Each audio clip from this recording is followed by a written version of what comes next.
Ben Dixon here has a very important message for anybody who's concerned about what's happening in the United States.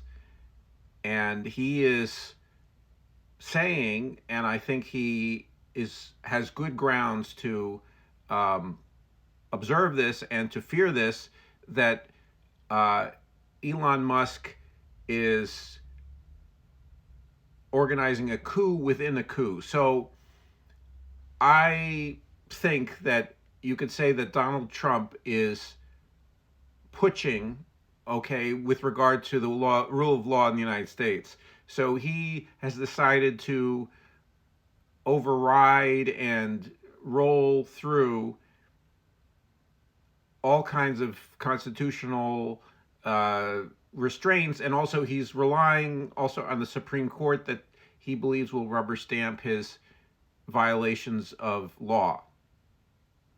But in addition to this, we have Elon Musk, who has bankrolled a portion of Donald Trump's campaign and has a highly developed, or teams of highly developed technical skills in the area of information systems and also some other areas. He is not quite the tech genius that he makes himself out to be, but he certainly is extremely competent in the area of technology, which is far, far, far from what most of MAGA and most of Trump's team is in terms of their understanding. They're not particularly intellectual or bright, and Elon is of above average intelligence. He's not the genius that he thinks he is, but he's also very bright, very, very power hungry, and very money hungry, obviously.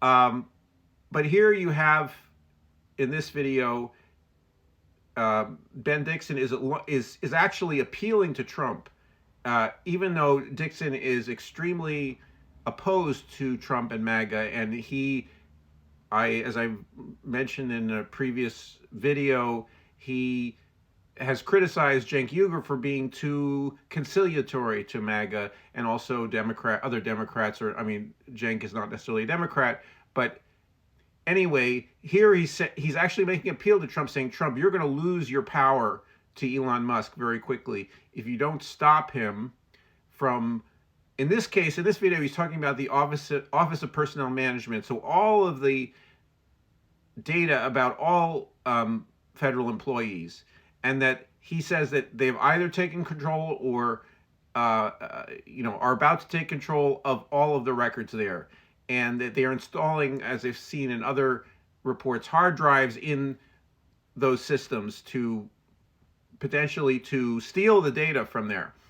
And this is the team from Doge or from Musk. So a private team has been empowered, or has simply stated that it's empowered and gone into these offices with the intimidation of civil servants. The civil servants can be threatened in a number of ways, and so they've gone in and they have started to steal data and manipulate data. Perhaps we don't know exactly what they're doing with it. So anyway, Ben is directing this video at Trump. He's doubtful that he will see it, but maybe other people will call Trump's attention to this, and he will maybe stop Musk from taking over his administration. And here is a OPM employee saying that, let me say this in no uncertain terms, OPM has been compromised and taken over. The very backbone of American government, the HR of all HR in U.S. government, has been taken over by outside politicals. Now, even more alarming, I think, and this is something that Ben doesn't mention, is simultaneously, or in the same week, Musk has attempted to tamper with or become knowledgeable about the payment instrument of the U.S. government, the Fiscal Service, the Bureau of the Fiscal Service within the Treasury. This is how the U.S. government pays its bills. $6 trillion a year goes through this office. And the David Lebrick, who is a longtime civil servant since 1989, I think appointed by or became an employee during the first Bush administration, has quit because of the efforts by, and this is reported by the Washington Post, the efforts by Musk to tamper with this system.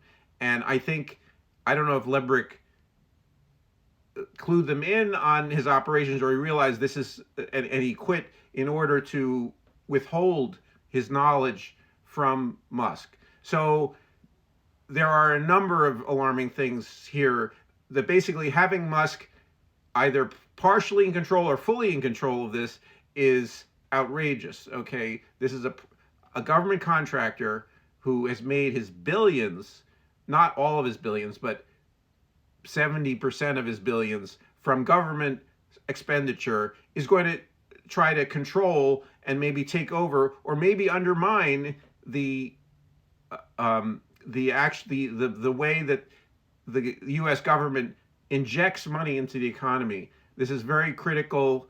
This is the computerized, the keystrokes that the government uses to put money into many bank accounts, most Americans' bank accounts in different forms, and businesses when it pays for services and so forth and so on. And it amounts to about $6 trillion a year currently. This is the way. This is how a fiat currency works, and all governments have some version of this. And in the United States, it's a particularly large amount of money that goes through it. But anyway, it's supposed to be controlled by civil servants who have no political agenda and certainly no commercial agenda. They should be guardians of this. They are servants to the public. They must have a very high level of commitment to a public good. This is something that Donald Trump doesn't have, and Elon Musk doesn't have. Neither of them have it. But Musk is the one who has the intelligence, I think, to set up a system, either a parallel system, or to control this system, or to try to wreck the system and then offer a private version of this system, from which he can then make, whatever, a 1% cut from the $6 trillion, and that would be a huge amount of money every year, or 2%, whatever it is. Meanwhile, this is something that is not an inefficient system. The government is extremely efficient in payment. It's a very low overhead. This is a small portion of the Treasury, the Bureau of the Fiscal Service, and they don't need any help in becoming more efficient. And this is Musk tampering with, really, it's a competitor to his original business, which is PayPal. He has always been, and he renamed X after his first attempt to make this sort of overarching financial system.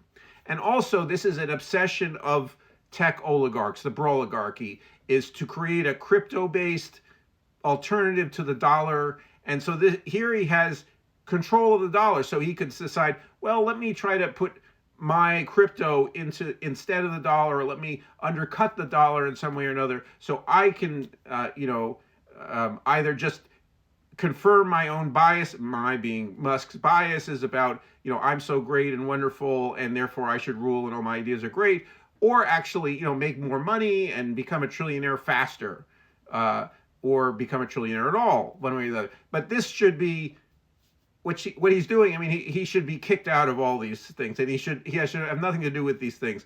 But, and this is the same appeal that, I'm an opponent of Trump's and I'm an opponent of Musk's.